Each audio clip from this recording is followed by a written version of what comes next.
Welcome to the Binge Eating to Food Freedom podcast with Katie Papo. Our mission is to share the simplest and most peaceful system for food freedom in the world with people who suffer from binge eating, food addiction, and compulsive overeating.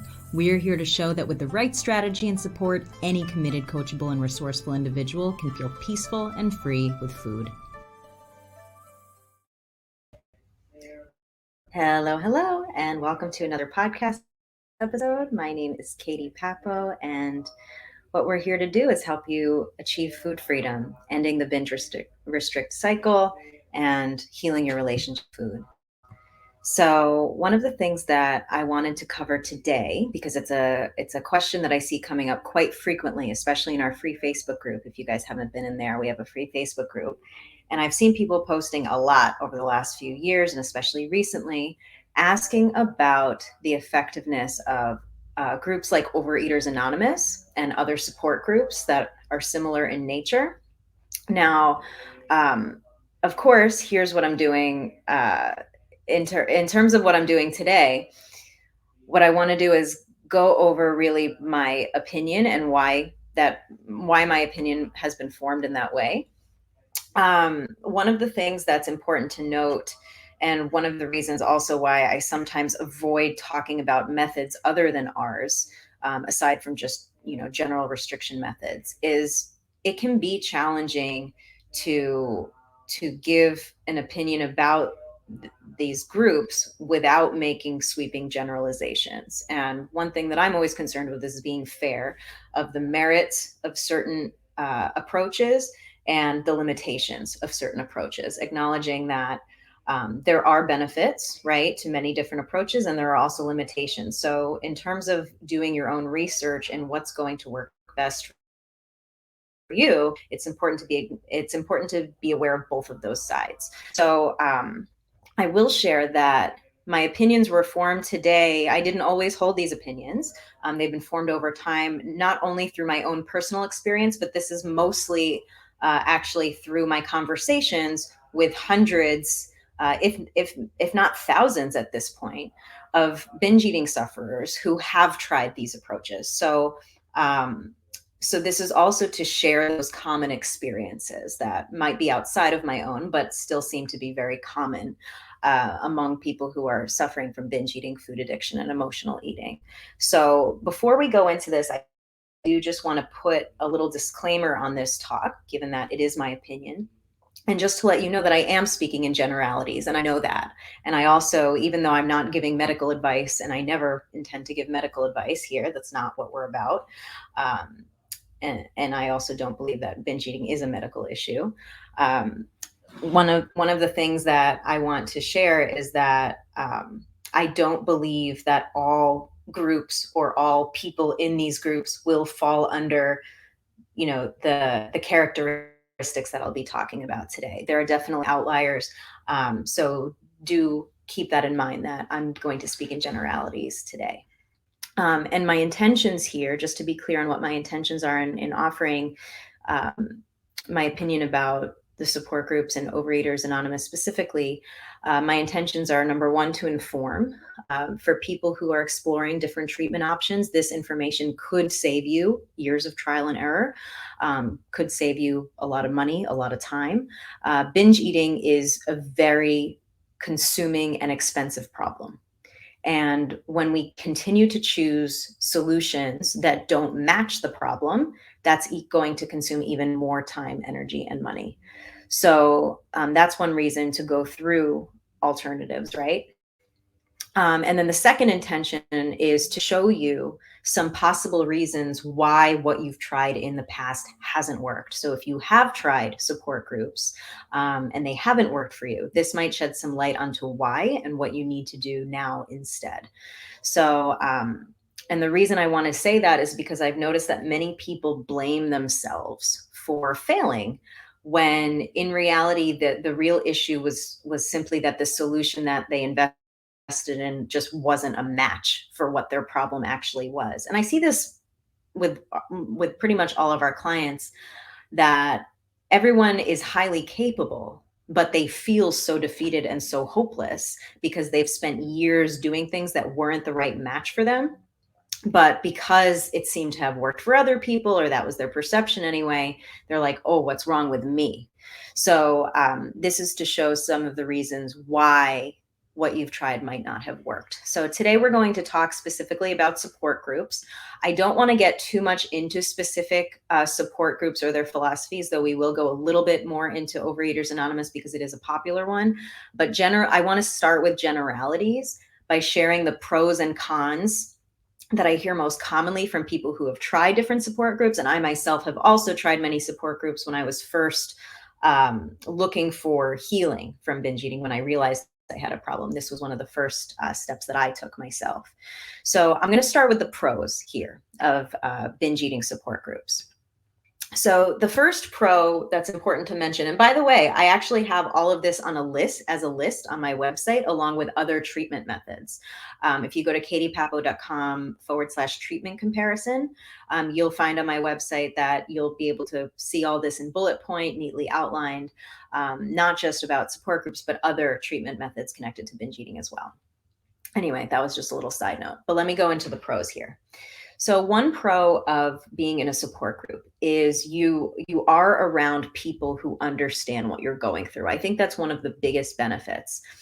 So when we're around people who understand and who have actually been there, it's natural then to feel much more comfortable talking in a support group than you would at home, maybe with people who don't understand, right? A lot of times, like, let's say we have a friend or a family member or a spouse who, they can just have a slice of pizza and then be done with it. And we feel like, how do you even do that? They might, if we were to talk to them about it, they might say something like, oh, well, just, don't eat more, or just don't think about it. Or I don't know, I don't really try not to eat it. I just am done. So we can feel more isolated, right? When we're around people who aren't struggling with the same issues. And therefore, by the same token, we're going to feel more accepted or understood when we're around other people who share that same experience. So in that sense, I think support groups are valuable in that they can make us feel validated in what we're experiencing. And in that sense, we feel a lot less alone. That's a huge benefit of support groups. Another pro of support groups is that it's possible that you will meet a fully recovered person who is then sharing their wisdom, right?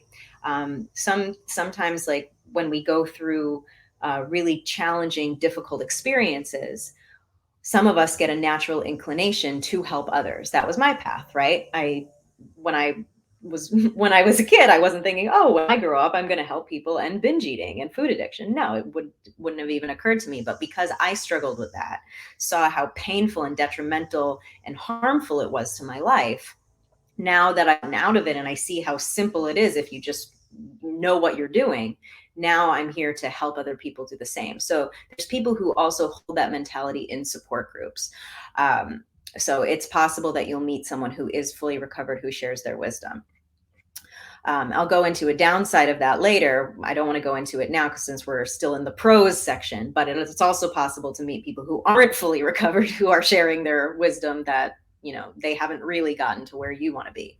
But anyway, let's keep that for a little bit and let's stay with the pros. So another pro to support groups, specifically Overeaters Anonymous, actually, is there can be a spiritual component. And it's not unique only to Overeaters Anonymous, but they are known for having more of a spiritual component to their philosophies. And this can be a pro for people who feel comfort in this. For people who are seeking a deeper connection to a higher power and where it feels aligned with their faith and comfort in being more rooted in that faith, this can also be really helpful for people, certain people.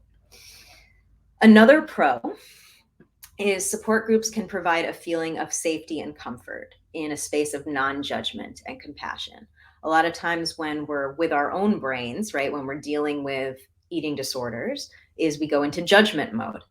And when we're in support groups and we hear other people being compassionate to us or to others, it helps to plant that seed of, then we start to become more compassionate toward others, then we become more compassionate for ourselves. So the more compassion and non-judgmental mentality that we can cultivate for others, that's going to help us with ourselves as well. And the more we have it for ourselves, the more we naturally have it for others. It works in a nice loop that way.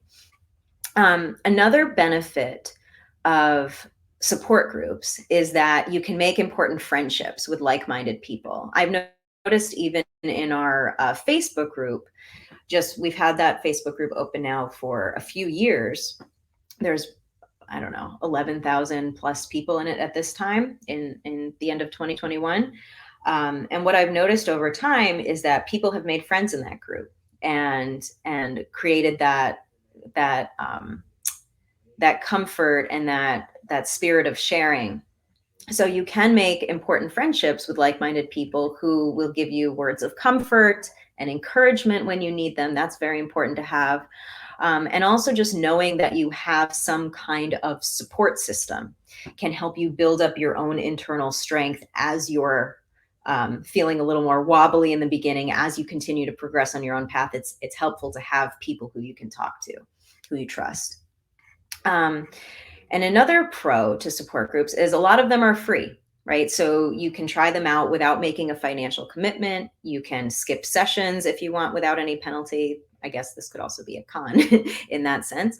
But really, you could stop attending anytime, and there's no major risk other than, of course, time, which for me, time is always the biggest risk because I believe that's the most valuable resource, is the only true one we really have. But for those who are concerned and want to look at something more as like a trial, right? There's very low risk to joining a support group in that way. Okay, so and of course, this is not an all-encompassing list. There are many pros to support groups, but these are the ones that I hear the most, that are the common experiences of people who are thinking about them or who have joined them in the past. Now, there are also going to be some limitations of support groups, of course. With any treatment method, there will be some kind of limitation. It's just a question of, is this limitation going to stop you from healing, right? So let's look at some of the limitations of support groups. So first of all, there's often the problem, and I think this is one of the biggest problems that I've seen, of the blind leading the blind. Okay, so people giving advice while they're still struggling themselves. Okay, and it's natural. It's not that there's something bad that, oh, if I'm still struggling, oh, now I can't give advice to anyone. No, that's not, we're all growing, and we're all allowed to give advice if we want to.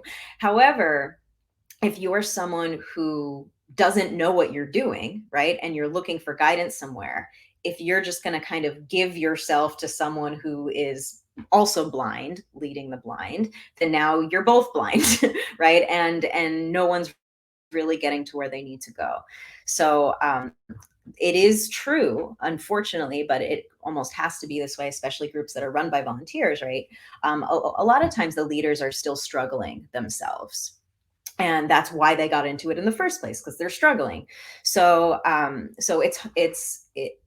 you limit yourself if your teacher is someone who is not at a place where you want to be. Okay, it's best to learn from people who, or at least in my opinion anyway, it's best to learn from people who have already successfully done what you want to do and have a clear path for achieving that. Does that make sense? I hope that makes sense. I'll share another limitation. I don't want to call it a limitation, actually. I would just say it's more of a con of support groups.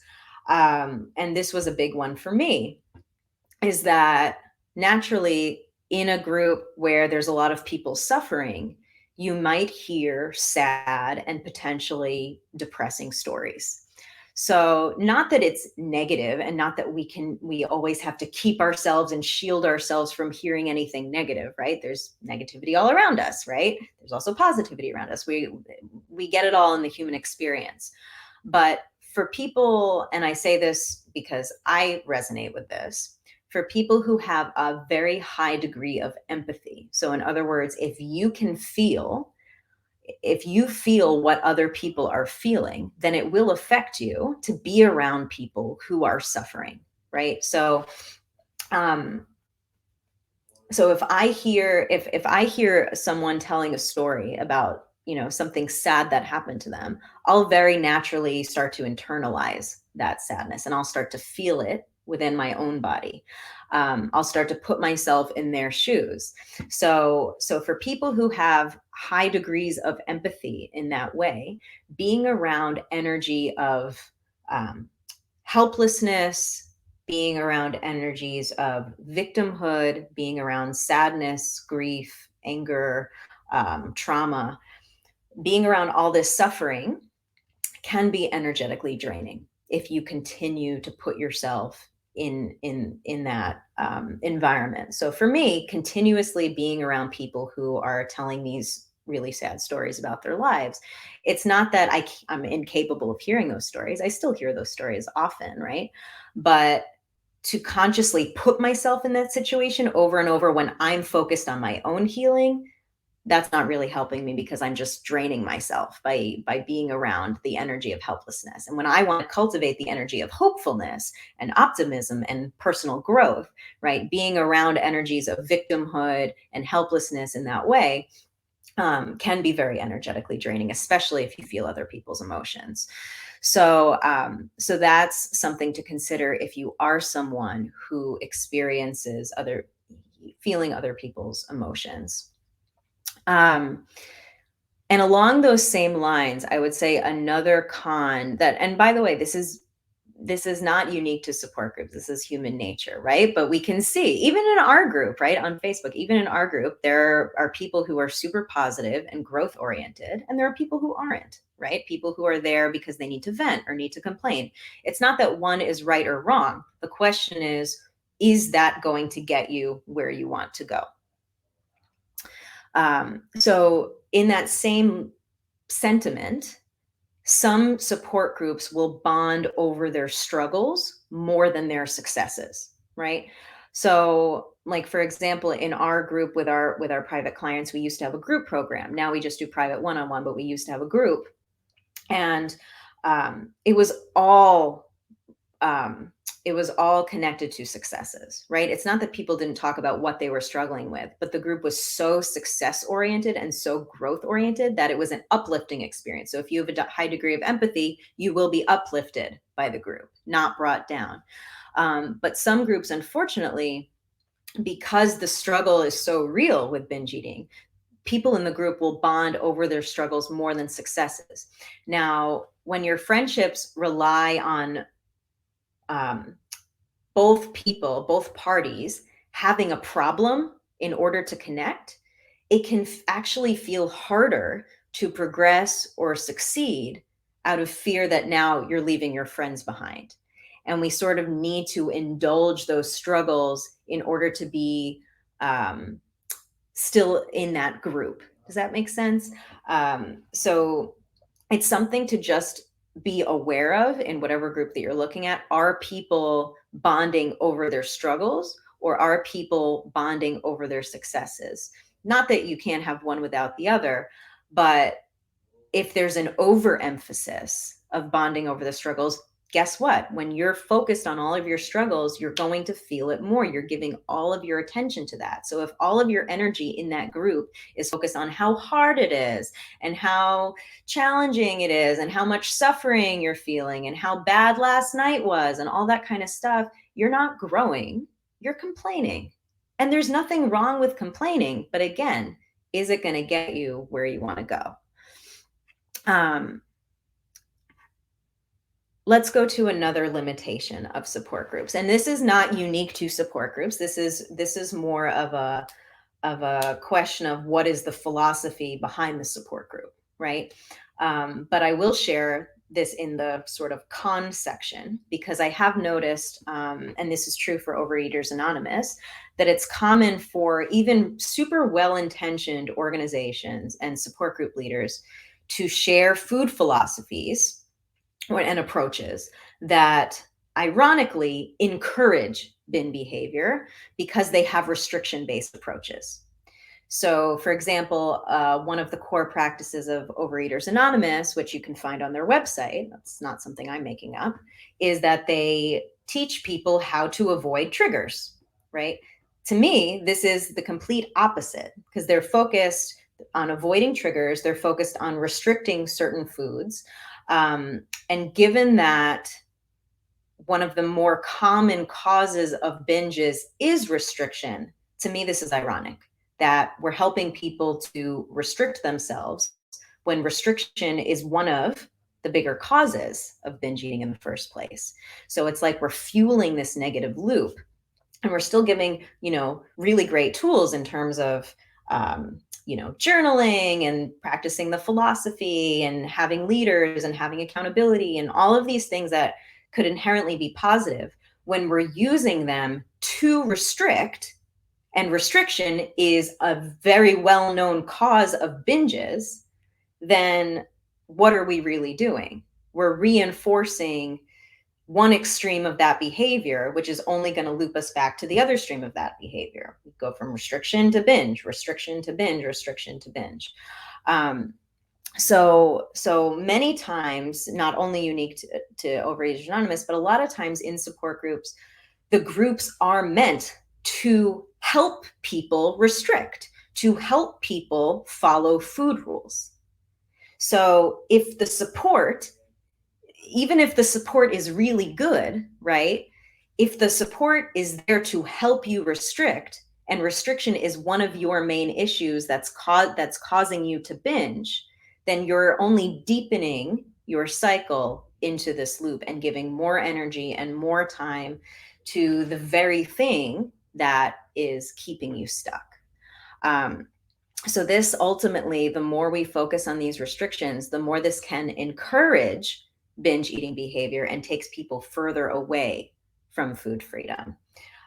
We had someone, and again, this is an anecdote from our group. We had someone last year who joined our program, and she had been in Overeaters Anonymous for 40 years. And she said she had been fired by many sponsors. She could never stick to the restriction. She would always find herself, trying to be abstinent from certain foods and then would binge on them. And she was going through the classic loop that I hear, a lot of people going through, very often with all kinds of restriction approaches. So essentially what was happening is, even though she had some more spiritual components of Overeaters Anonymous that were helpful to her, because all of that was supposed to help her restrict, and then the restriction was encouraging her to binge, it kept her in that loop. And even though she was in Overeaters Anonymous for 40 years pretty religiously, she didn't actually see progress. Not only that, but her issues only got worse as time went on until she worked with us, and then she did it in a completely different way, and now she's free. So it's very challenging. And by the way, she's free after weeks, not 40 years. So a lot of times these groups are meant to help people restrict and follow food rules, which, if that was a viable solution, that would be great, because then there's support to do that. But if restriction is one of the issues that's causing binges, then trying to support yourself to restrict really defeats the purpose. So that's another limitation, and a really big one that I think is overlooked very often, that I wanted to make sure I shared today. Thanks, Cheryl. I appreciate your positive comment. So another limitation, and this is another one that I would say is a huge one. Like, this is probably one of the most detrimental limitations of certain support groups, is that sometimes the group, or the philosophy of the group, shares this mindset, this common mindset, that binge eating is not fixable. Okay. Now, in these cases, the support of the group is designed to help people cope with what they've been told is a hopeless problem or an incurable disease. So they'll perpetuate this idea: what you're struggling with cannot be fixed. Okay? What you're dealing with is out of your control. It's a hopeless problem. And the best that you can do now is just learn to live with it and manage it. So that way you can cope as you move throughout your life. But you will always have this problem. And that, I believe, is one of the most harmful ideas that you can perpetuate. And I don't think that I like to always believe the best in people. And I don't think that anyone inherently has negative intentions while perpetuating this idea. I don't think anyone's sitting behind a curtain and saying, yum, yum, yum, we're going to tell people that this is not fixable and then they'll secretly be trapped. No, I don't believe that people do that. I believe that people actually believe that binge eating can't be fixed, because still in mainstream society and conventional wisdom, that is still an idea. We've seen this to be so far from true that it almost seems laughable at this point to say it can't be fixed. But the reality of the situation is there are many people out there still promoting this idea that binge eating is not a fixable problem. It is something that can only be managed. Eating disorders, you're stuck with for your life. And even if you manage them, you're still going to feel them. It's still going to be hard. And it's just not true. It's just not true. But the issue with if you're someone who's struggling with binge eating, and then you put yourself in a situation where people are repeatedly telling you that your problem is hopeless, or you have an incurable disease, or you have some kind of mental disorder that cannot be remedied, right? That if you accept that you are hopeless, if you accept that you are incurable, this can be devastating for your life. Because if that becomes your core belief that this cannot be fixed, what chances are you going to have to actually look for a solution to fix it if you don't believe it can be? Right. So, and we see that I see this a lot of times, people who are actually resistant to the idea that healing is possible. Saying, no, this is my disorder. This is mine. There's this over identification with, oh, no, this is my disorder. This is how I am. This is how I've always been. This is how I always will be. And it's almost like I'm sticking to this identity because this is what I know. And again, anyone is more than welcome to do that. I'm not going to tell anyone that they can't spend their life in an eating disorder. You can. But again, if that's the attitude that you're perpetuating in yourself, and the belief that you're cultivating, that this is incurable, this is unfixable, is that going to lead you where you want to go? And that's ultimately, there's no right, there's no wrong, there's no bad, there's no good. There's just, is this approach going to take you to the outcome that you want? Is believing that this is unfixable going to take you where you want to be? Also, just so let's move on from that piece. I'll just go over one last con or limitation that I'll mention. So with regard, in one of the pros, I had said that many support groups are free. So the benefit of that is you can try them out without making any kind of financial commitment, and there's really no penalty for stopping either. Now, in the cons section, I feel like it's appropriate to balance that by saying, while there might be little to no financial commitment for these groups, that doesn't mean it comes without cost, right? Cost, we can lose things beyond money, right? So if the group doesn't work, or it makes your binge eating worse, then the cost of the eating disorder itself might outweigh the benefit of the group being free. Because think of how many costs there are associated with holding an eating disorder. Not only are you paying for the more obvious things like the extra food that you don't need to be eating, and weight loss programs and all that kind of stuff, but what about the cost of your time? If you've spent a year, right, in a group, and not only did it not help, but then it made your binge eating worse, that's a pretty big cost, in my opinion, because all we have in this life is time, right? That's what life is. It's time. That's all we really, really have. So if this is continuing to cost you precious time, or it's making your health worse and it's costing you your health, right, which ultimately can take away more of your time in this life by shortening your life, then the cost of the eating disorder is going to far outweigh the benefits of the support group being free. So it's important to understand that cost goes beyond price, because the cost of keeping a problem will often outweigh the cost of fixing the problem, if that makes sense. So just to sort of round out my oh, yay. Someone just said, yesterday I heard your Spotify podcast and so glad to see you in person. Yay, I'm happy to see you too. You're very welcome. So let me round out this talk. So we went over some of the pros and the benefits of support groups. We went over some of the cons or the limitations of support groups. So I'll just share sort of my personal experience now, and then we'll finish.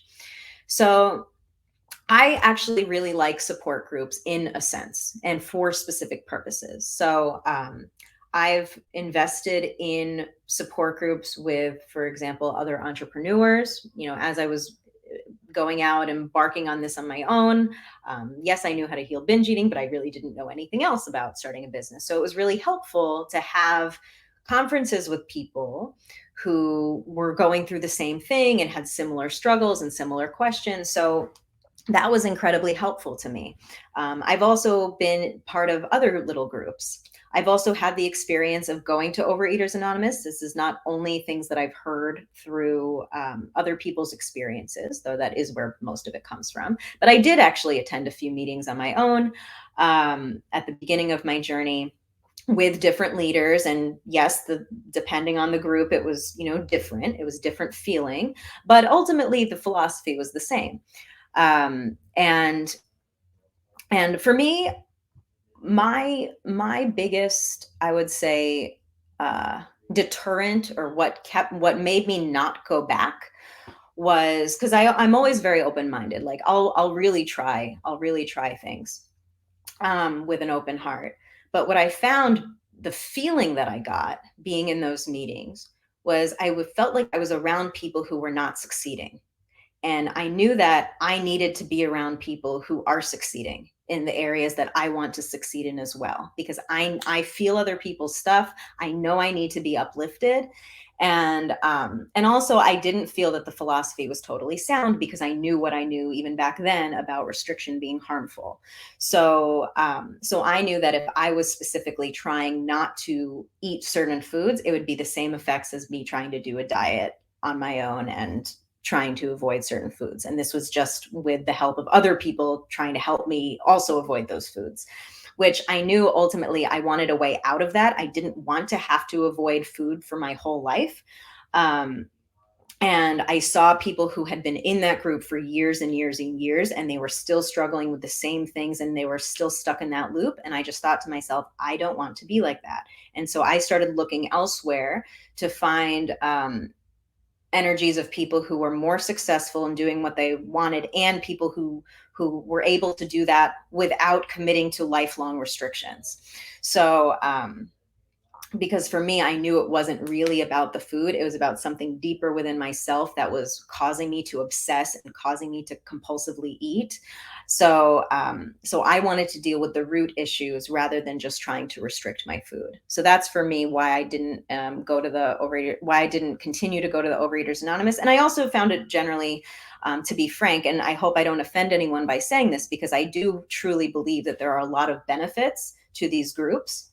But I just found it incredibly depressing to hear all of these really sad stories, especially when I'm in a place where I'm trying to heal. I need to uplift myself. So it's not that I'm ever, that if someone tries to tell me a sad story about their life, that I'm going to be like, no, I can't hear it. It's not like that.